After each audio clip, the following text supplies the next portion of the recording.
Try to make it look a little ominous at the It's same creepy. time. Yeah. I wanted to make a fun type of creepy. Yeah, So I love that. yeah, in complete contrast, we have my character with his eyes completely closed. It's the aspect of meditation.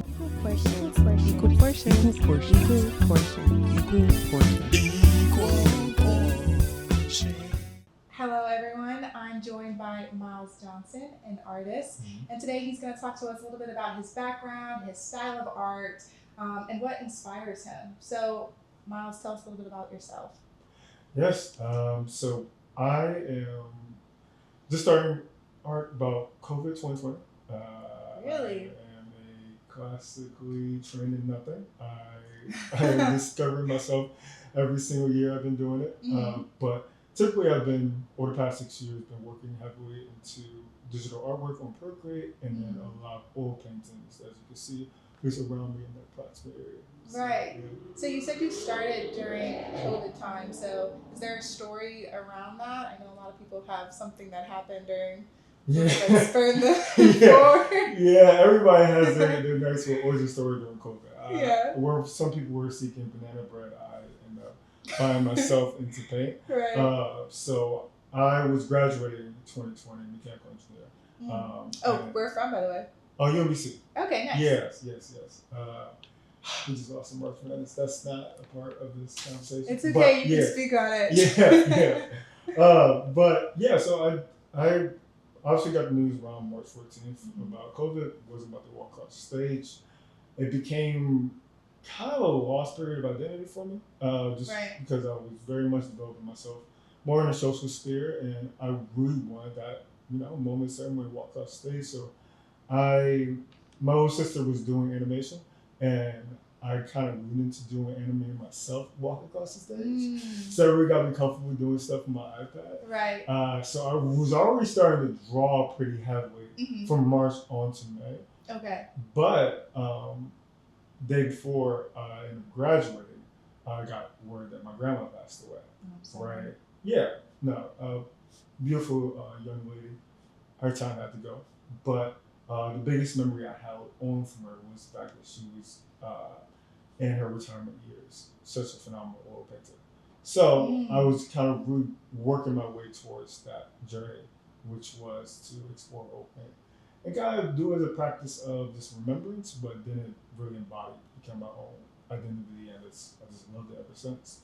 So your whole family, it almost sounds like, has kind of like different art. Yeah.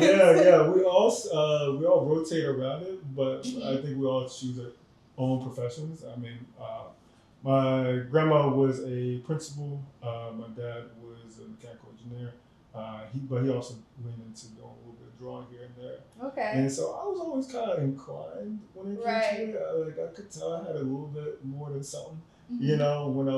Every time I did an art class and something like that. But it wasn't anything I just really leaned into until COVID started. Right. Yeah. I mean, that's a crazy amount of progress to make in really like 6 years. Yeah, it's obsession. I don't call it talent. I don't call it luck. I think I just legit got absorbed into it. Yeah, and then you didn't have any other choice. I mean, like COVID really didn't give you much of a social, playground anymore. So it was just, I went home. I was not even in DC at that point. I was in Virginia Beach. So I really didn't know anybody, so I just went back and just started drawing. Just went full-fledged into it. Yeah, it became just such a fun, place. Outlet. It's where to work and stuff like that, because it was just, especially your first job and stuff like that. You got out of college, bushy-tailed, bright-eyed, with a lot of ambitions. A way that you think the world is going to be. How you think life is going to be. Yeah, you have that Disney Channel, reality in your head. But then you just kind of lean into it. It's like, oh, your entry-level job is a lot of emails and meetings and Zoom calls and stuff like that. And you're like, oh, this is not exactly what I want to do. I'll work towards it, but in the meantime, I would like to have my own playground, and art became that for me. There was nothing I could say no to, or nothing that nobody could tell me no when it came to art. I could make exactly what I wanted to do. I could, as long as I applied myself and get to places I wanted to get to. So yeah. Can you speak a little bit more about your style? Yeah. So my style myself is completely unhinged. It has Because I just started with no natural origin. I started more so from the purpose of telling the story. You know, like I wanted the story to say that I graduated. Then after that, I wanted my first wall I made. I wanted the story of just showing the place I came from, which was DC. So I made a big old wall piece for DC, and then I started to decorate things around it, just for the aspect of like showing what different facets of my life. I'm very big on color coordination, so I think I made one side all cool tone colors, the other side all warm tone colors, just to kind of explore that. Yeah. But the particular style in itself, I think I lean towards attributes. I'm very heavy into color, saturation. Um, I'm engineering, still tried and true, so I love a nice geometric shape. Yeah, I was gonna say, what's the link there between Yeah. art and engineering for you? Yeah, mechanical engineering is still about precision. Like we do learn isometric drawing, perspective drawing, orthographics, Right. just from if you were making a blueprint or something. And I think that relationship, how certain objects relate to other objects, like if things are parallel, you know, damn, what am I forgetting words, but connected Right. in certain places, then something that always clicks very much in my head, you know. And I try to make the same thing as clear as I possibly can when I'm telling a story with my paintings. I want everything to be almost measured, to be in the exact place that it needs to be. Okay. You have to tell the story I want to tell. So when you're thinking of like, I guess just different like features in the painting, you're thinking about like the length of each one, like the sizing in proportion to like. Yeah, most definitely. Think about where eye lines are going. Is there matching the background? If I'm trying to tell an expansive story of somebody, I want to paint like the negative space. I mean, if we can use, for example, almost in this room, I would say the painting right behind me, the orange and red one, right? That is trying to express motion in very much a still platform, which is painting itself. I only get one frame to express motion, but I wanted to at least show the ratio of colors, right? So you have the heavy orange with the smaller portion of red, kind of showing that you're moving from orange to red or red to orange. I see, and then the long lines like coming down as the body kind of folds over itself. Yeah, it's expression. Like it's hurling towards. Yeah, hurling towards something. Yeah. Hurling back towards something. Interpretation is your own interpretation, but at the same time, I at least get to control movement, and I can control that by how things are proportioned to each other. Yeah. Very cool, very cool. And what would you say inspires you overall within DC as well? Because I like how you talk about, being from DC. Does the city inspire your work? Most definitely. I think just the stories and nuances of people always is going to inspire me. And then the people I know the most is the people of DC. Right. When I started with my first series, like my first piece of work I made, it was a tribute to all the places I know in DC. The Metro PCS, that's on Georgia Ave, that's always paying go. Yeah, or I mean, it closed down, but Ozio's. Rest in peace, Ozio. Yeah, rest in peace, Ozio. Rest in peace, Marvin's, while we're at it. Yeah, Brixton. I know you were there. I knew you were there. So it's like I love those portions. Right. I love all those, fun environments, and then also the small stories of people in there. I remember I got off the Metro one day, and this small little white lady got off the Metro with me, and I'm in Tacoma, so it's outdoor. Right. It's raining, and she had a little raincoat. She said it's a great day to be a duck, right? That's so cute. Yeah, and I was like, oh man, I'm taking that. I'm running with it. I love sayings because I love to put words into. Well, I love to take that expression and put it into a painting. Yeah. Did you make a painting about the duck lady? Yeah, I did. I did. I don't know where it's at right now. You gotta say, we get to see it today. Yeah. I have a collection of my last solo show was like 100 pieces of artwork, and that was one of the expressions I wanted to express. It's like, that's just a small tidbit of somebody's life. That saying came from something, and I just wanted to express that work. Exactly. Yeah. And what has been your process for like getting your art out there, having your art in shows? How does that work for you? Oh, DIY. I mean, do it yourself. I definitely feel that all the work I mean, especially coming from in context I have no idea.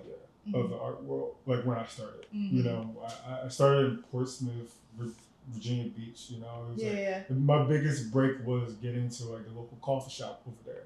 You know, but like now, so it's just more so of kind of throwing that ball forward and then hoping that you catch it. Is like I did a solo show without a gallery because I just knew how to book venues. And, so you booked the venue yeah, yourself I booked the and venue just put myself. it on. Yeah. Wow. But now that gave me a proof of concept for galleries to hit me up and say, like, oh, we like your work here. We saw you do a solo show before. Exactly. So it's a really like a trial by error process, but more so if you kind of have to.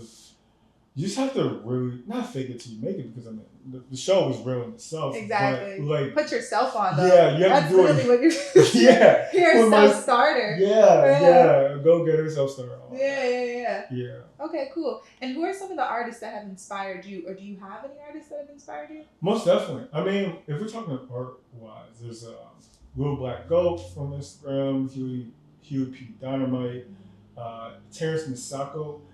Terrence Misako, particularly, he is an artist out of South Africa.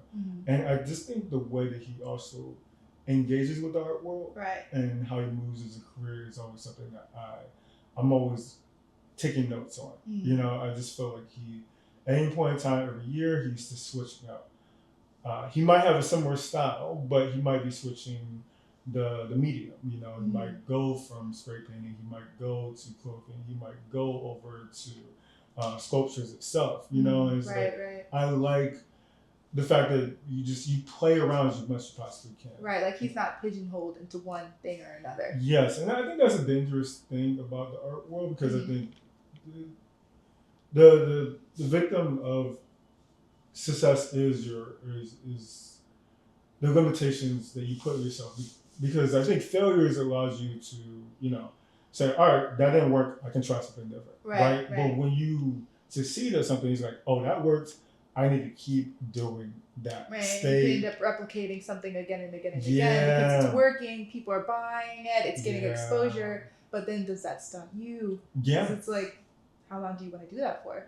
And that's the question. I mean, I think some people realize that, like, hey, this is something that works really well for me. I love this certain practice.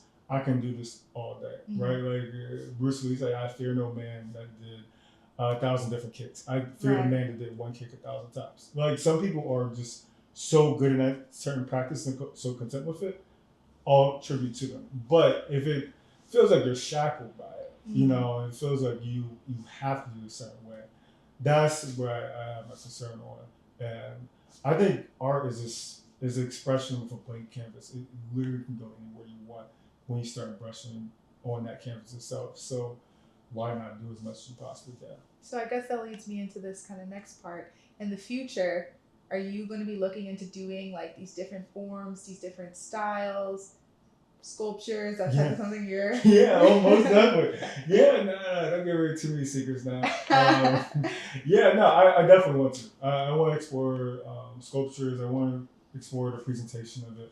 I think artists also often get the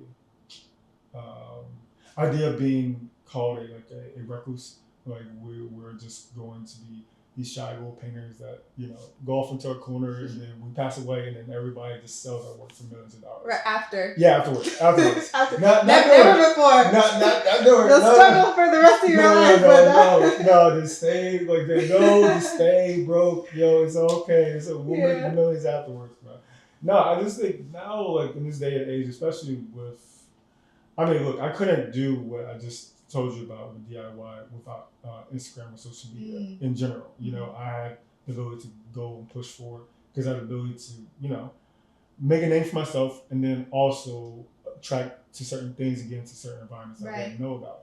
And I think the same rule applies to at least myself as an artist moving forward. Is just like I am myself, my own production company. I can be somebody that can control the presentation. I can be somebody that can control the venue and how things are displayed, or change the experience of what art could be viewed as. Like this could also be known as a social gathering. This could be also known the same way DC views brunches. They can view an art gallery the same way, you know, an art event the same way. So I would love to be that aspect for people, you know. It gives you a lot of space to move with Yes. social media and connect with a lot of people who might have ideas for your art as well. Yes. Yeah. Most definitely. I mean, well, I guess this is how this happens. So exactly, yeah. we met through social media. Yeah, right. most definitely. Yeah, so it's a good place. I mean, I'm not gonna call it the end all be all. I was about to say, do you feel like there's pressure that comes with having to utilize social media in this day and age? I mean, artists in the past, it's a double-edged sword. Like they didn't have to, get on social media and do all this promotion, but at the same time, maybe that would have helped some people be found who weren't found till after. Most definitely. There is a very, it's some moderation. I think all things are moderation, but especially social media, because there is a level of conforming that you have to do to present well on social media. Yeah. Your art, I've seen artwork that looks amazing, but if they're taking the picture on a potato equivalent, or they're just doing these very long edits and cuts and stuff like that, it's just not going to work well for the algorithm itself. Right. And that's fine. Like, I think you should learn how to market, because I think the greatest limitation I think artists back in the day had is that they never, had to put themselves in a position to market themselves, because it was always the pigeonhole of getting to a gallery, right, or a patron, right. But now if you have the knowledge, you can do it yourself. You are learning some very critical skills that nobody was trying to teach you. Was the gallery was trying to prevent you to know, like, oh, how can I actually sell my artwork myself? Right. And that's what we're trying to do now. But I would say on the flip of that is the fact that, like, yes, you could be a victim or a slave to your algorithm. You can be very dependent to a point where you might change what your artwork looks like, because you just think, oh, that's going to, this patronize. is what the people want. This is what's blowing up. Yeah, I think the hardest thing to do is just like, when something's popping off right now, it's like, I can't hop on that trend. Like, right. It's like when Michael B. Jordan won the Oscars. Everybody on the timeline is trying to make the next Michael B. Jordan, portrait and stuff like that. And I get it. It's going to get a lot of views. It's going to get a lot of likes, and that helps out. But at the same time, did you really want to make it? Yeah. And that's just the true difference. If you don't and you're still doing it, then it comes to a certain capacity where it's just like, who am I really doing this for? And you can only do that for so long. Yeah. Like, I feel like eventually you're gonna burn out from it, and then you start to fall out of love with art from the beginning. Yeah. It's a pathway. It's like I've seen people that get disillusioned. I've gotten messages where people say, like, you're inspiring me to go back into art, and I was always curious from the aspect. One, I love the fact that I did it, but two, was like, why did you leave? Right. What can make somebody leave, especially when it comes to a form of your self-expression? That could be such a form of happiness for yourself, like creating something in the world. But there's avenues for that. Social media has the potential to do that to people. So it sounds like you've become a sort of mentor too for people. My wise old age of 6 years. I mean, in certain capacities. Yeah. It's weird though. I just at certain times of like, I'm still failing at many things, but I have learned a lot of lessons, or at least collected enough scars to avoid certain things. Right. I love to give out as much as I can when it comes to it, advice, or when people come ask me questions. It only started happening in like the past 2 years, where people come to ask me for advice. Yeah. But like anything I can, I give it, because to me it's just like, we're not competing against each other. Exactly. Like, if it's internet, it's not artists competing against artists. It's like artists competing against the comedians, competing against the dancers, competing against other sources of entertainment. That are taking eyes away. So much going on. It's like, it makes no sense for me to like cut somebody else's legs for that. It's just like, no, you thrive, I can thrive. Hopefully the algorithm can be built more lean towards artists in general. So they won't automatically skip when they see like a guy with a canvas about to try to turn it around, Yeah. I think it's getting better though now. Like, I don't know, like over these last few years, just as I've been on TikTok, I've noticed so many more like artists and people getting like, a lot of like views on their art. People in like comment sections even asking like, how can I buy your art? Like, where's the link? When's the next drop? Like, you know what I mean? Like, having to do with like clothes and stuff like that. People are starting to be about art. I think people are definitely leaning towards more aesthetics, especially when you know that you have this 4K camera front facing now that's just like constantly observing your work in your daily life, and you have so many of these aesthetic influencers.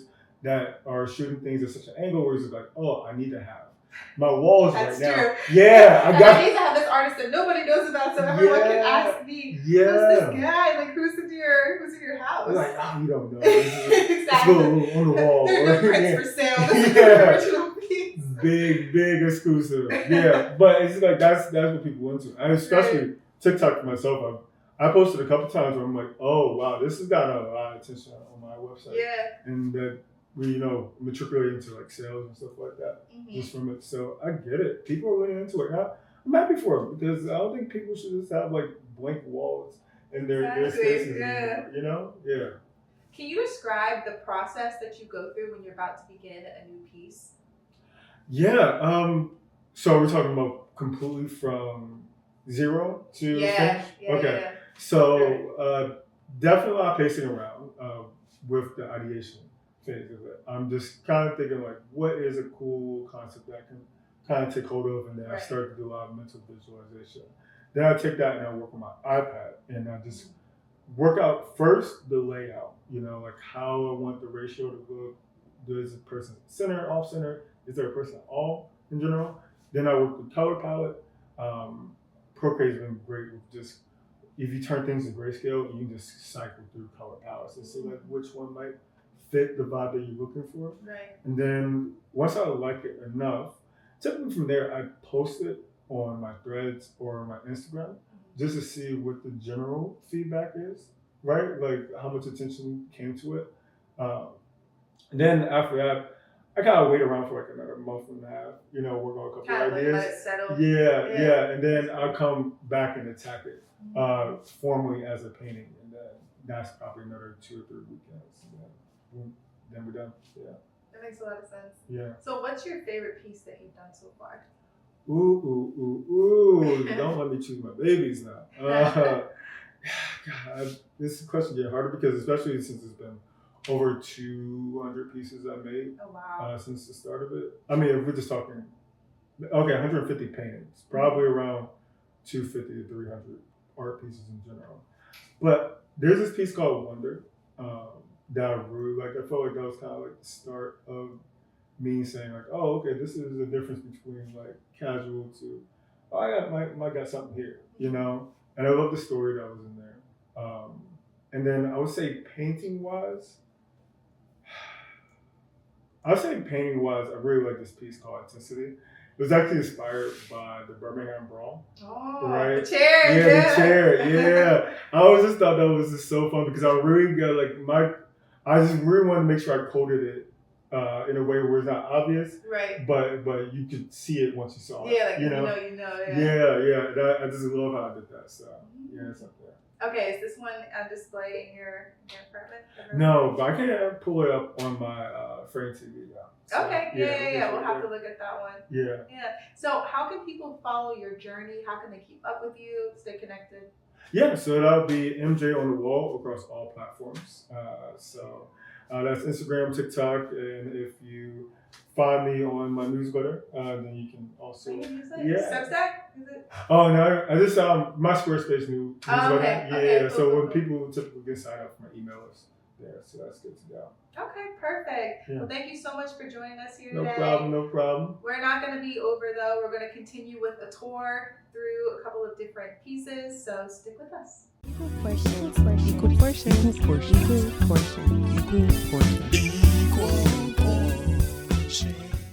All right, you all heard the first part of our interview, but now we are back with Miles, and he's going to be taking us through some of his artwork. So, where are we starting?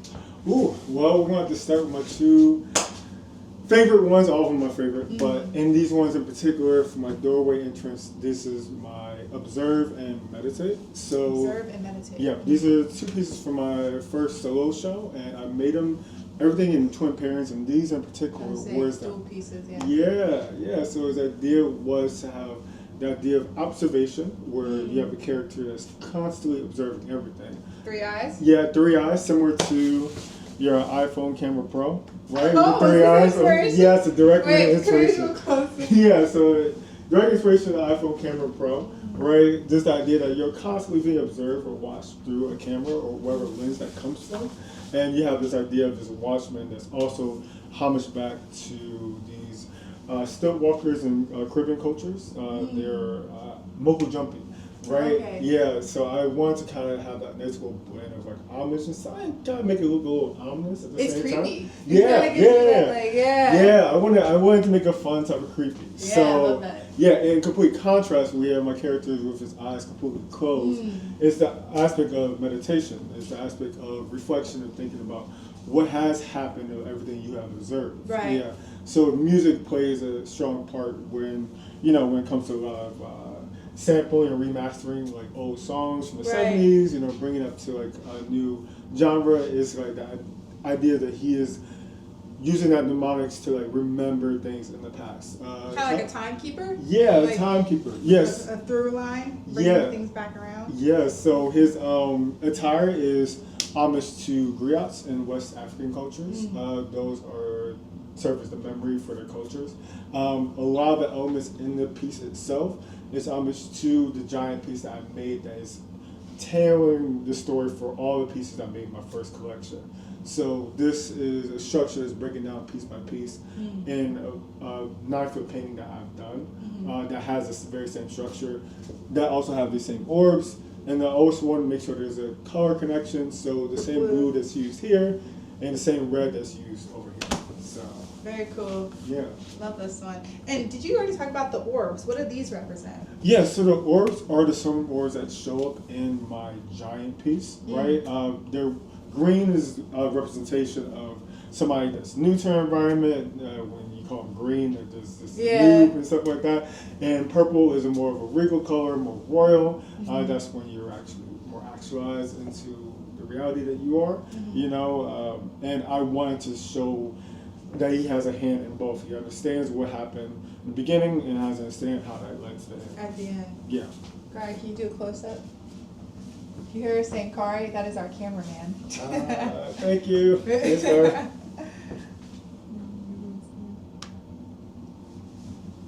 Nice.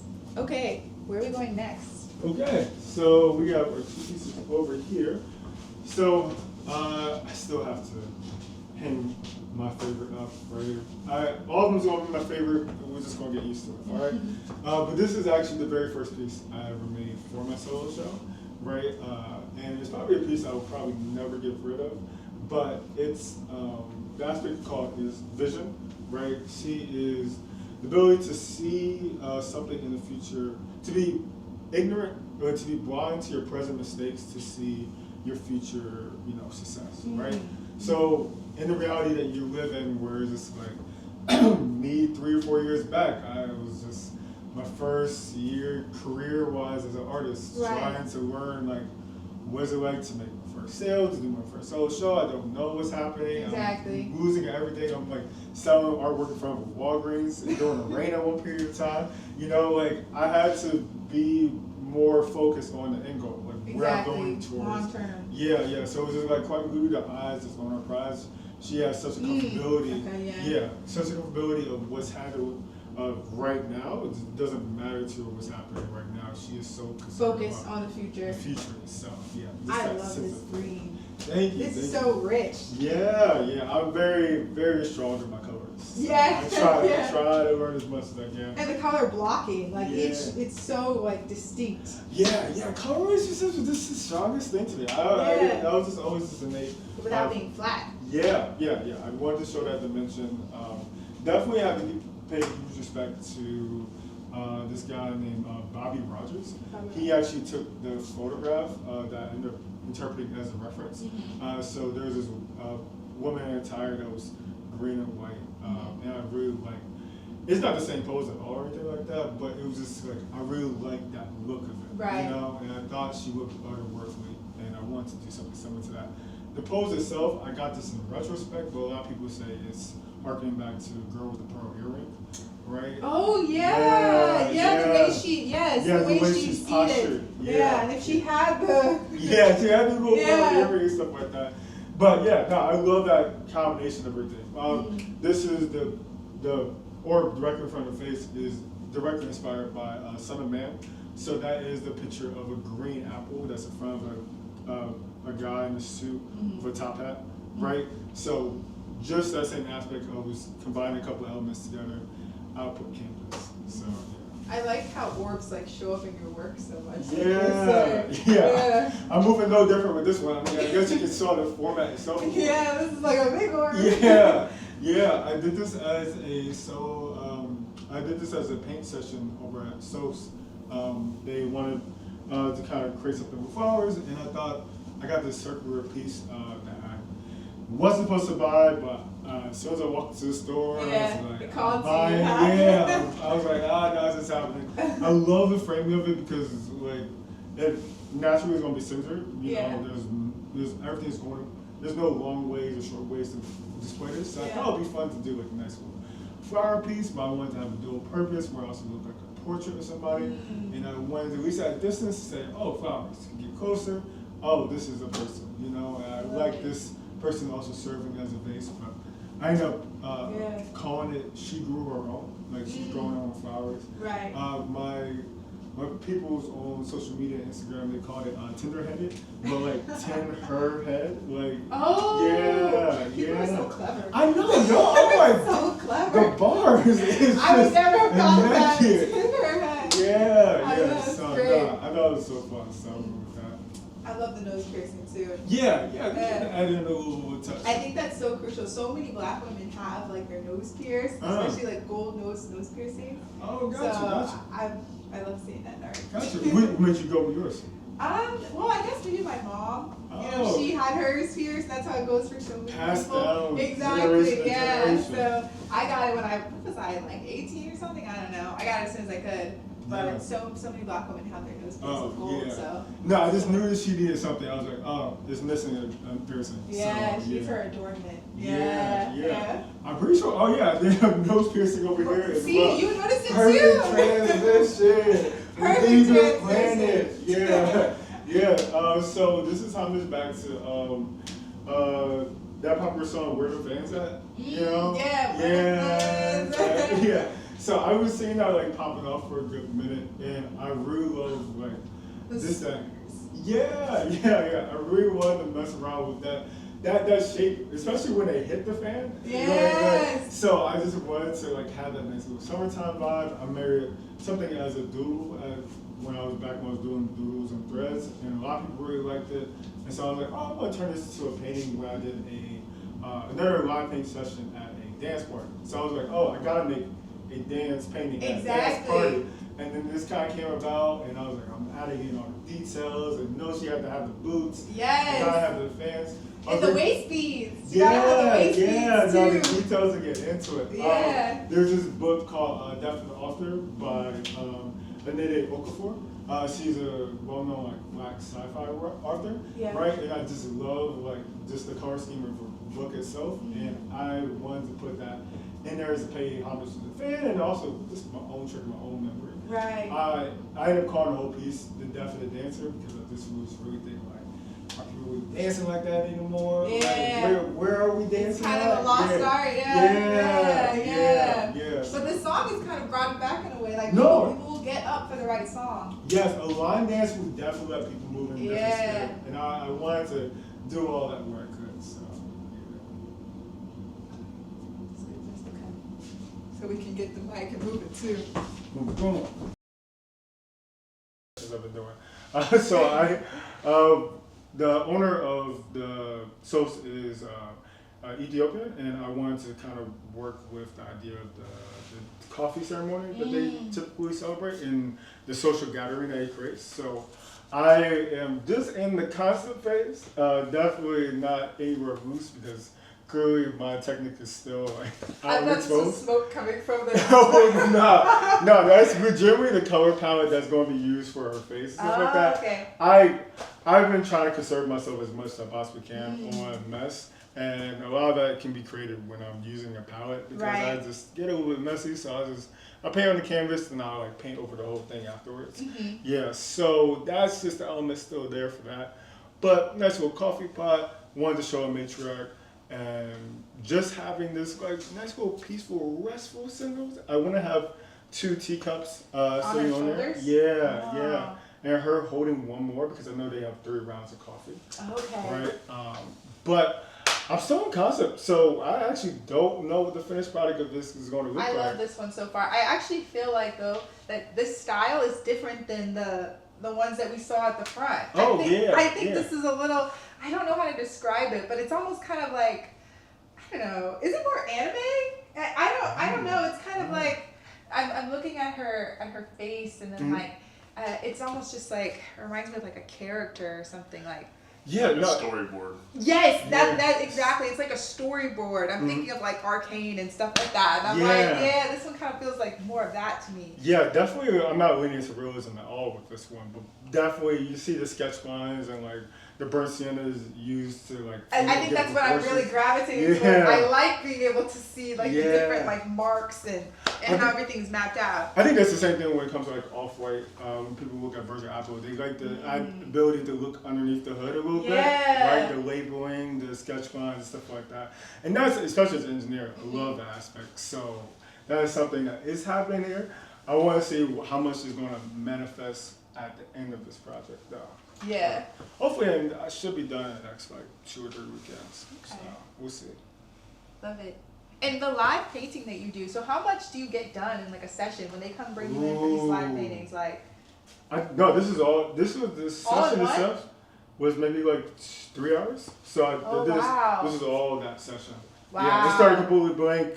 And I ain't gonna hold you, it was panicking at the moment because I was like, I didn't have a reference photo. I was just like, So you all were right, just going. Yeah, we're just Oh, we're gonna wow. figure it out. Yeah. But you know, irrational confidence. You know, so it's where we're at. So yeah. Nice. Okay. And this one, we discussed this a little bit in our sit down interview. Yeah. So we had a piece of time similar to how you see the paintings in the front. This is also a twin painting. So I made the first one, which was a guy trying to hit something, and then this painting was the reaction to getting hit. You know, to be completely knocked back. I wanted that sense of like it's breaking through this red pane of glass Yeah. and stuff like that, and then escape over to this orange, and then having like also the pool of just like you have the contrast of it's more orange on this side, but as you Right. go back, it's more red. I just wanted that chase of direction. The garment itself is supposed to be homage back to the Basotho garment, which is tribe over in Africa.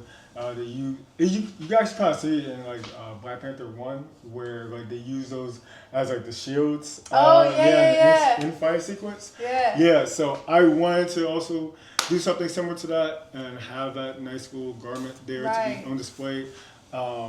There is a certain tribe that uses this particular Angora hairstyle itself, and I am forgetting that name, and I am indebtedly sorry for that. But It's okay. We can look it up and Yeah. we'll drop it in the yeah, little caption. I will send it over there. I explained it in one of my videos on TikTok, Yeah. and I don't know why the name's going to escape me right now, but yeah. That's it. So this is actually very, very recent. This is like no less than like maybe a month ago. You watch anime, right? You Little bit. you was name dropping it. So Hunter x Hunter. This is a Okay, scene yes, from- I know, yeah. Yeah, this is a scene from Hunter x Hunter where Gon was hiding in the Hunter exam underneath like the bushes. Right. Right. So I kind of wanted to, I really like that frame reference, and I thought it was kind of good homage to what it speaks on for like a child's creativity and how that has to be protected, and Right. and how it feels, and when everybody grows up, and like where does that creativity quite go? And I am with the aspect that maybe it doesn't die per se, but more so it just waits and hiding. It waits for So it's hidden in these bushes. Yeah. So when those like uninhibited ambitions come along, those aspirations to become an astronaut or the next president or Right. the next thing to be coming along, it doesn't quite go away, but it's more so works in silence and hides. Until it can be brought back out. Yeah. So I mean, for me, my catalyst was probably 2020, venturing over to the art world and exploring as much as I possibly can there. So that is kind of how I visualize that aspect of venturing to your, next big dream, midway through your, career. So Is green your favorite color? It's definitely one of those. It's definitely top. It's definitely top three for I sure. was wondering. I'm like, Yeah. I feel like you would love like this shade of green, Yeah. and then like these reds and blues. It's like green, red, and blue is like very heavy Oh, in yeah. your work, just from what Yeah. I'm seeing. Yeah, there's something like blue has been always the easiest color for me to work with when it comes to painting, right? And I would say green definitely is a color I like to use a lot, Yeah. but it's at least paint wise, at least the ones I was using could be very transparent. So it's like you always have to mix it with like a Naples yellow or a titanium white or something like that. Right. You kind of bounce around, but it doesn't stop me no mind. I'm still gonna include it, you know. Yeah. All right, love it. All right, and the last one. Yes. So I'm talking about the guy getting hit. This is the guy actually doing the hitting. So this is my piece called Intensity. It's the idea if somebody is like, when they have the right moment, the right opportunity to protect their own, to go for what they want to go for, you got to do it at the maximum output possible. What happens? This is a Barry Bonds portrait. Barry Bonds was used as a reference here. The shrubbery that comes off of like around the armbands and around the bottoms of the legs. Those are actually tribal wear used for Zulu warriors. Yeah, and I just wanted the idea, and this actually the shield itself, Okay. yeah, is also homage to these particular masks are used to ward off evil spirits, right? So I really wanted to use all of this as such the intensity to like just knock it. Like, Yeah. Yeah. The obviously, well, maybe not as obviously, but the format of the shield itself, the way it's been postured, very much intentionally paying back to the Birmingham Brawl, right? Where it is using that good old I see it. fashion Yeah. folding chair. This is the chair. Yeah, the shield folding is the chair. chair. You know, do what you ever gotta do. You know, do what you gotta do. So when Barry Bonds got to hold a folding chair just to knock out whatever we need to knock out, you know. Right. So this is kind of homage to all of that. You know? So This is the perfect one to end on. I feel like this Yeah. is like a cherry on top. yeah. It's a nice little knock out the park. So yeah, All right, thanks so much, Miles, for showing us your art, no problem. and we will be back with another Equal Portions episode.